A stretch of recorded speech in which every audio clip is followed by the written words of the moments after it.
সালমান শাহ বাংলাদেশের চলচ্চিত্র ইতিহাসের অন্যতম জনপ্রিয় ও প্রভাবশালী নায়ক। তার প্রকৃত নাম ছিল শাহরিয়ার চৌধুরী ইমন।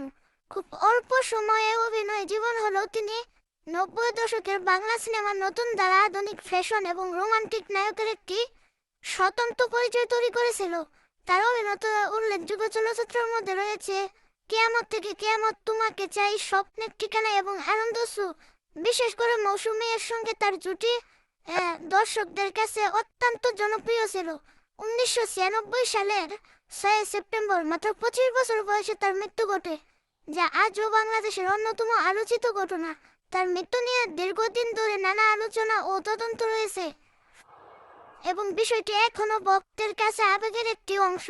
সালমান শাহ শুধু একজন অভিনেতা ছিলেন না, তার পোশাক পরিচ্ছদ, চুলের স্টাইল ও ব্যক্তিত্ব তরুণদের মধ্যে ব্যাপক প্রভাব ফেলেছিল। মৃত্যুর বহু বছর পরও তিনি বাংলাদেশের সিনেমা প্রেমীদের কাছে এক কিংবদন্তি এবং আমেরিকান সিটি হয়ে আছেন। সবাই এই চ্যানেলটি সাবস্ক্রাইব করবেন। ধন্যবাদ।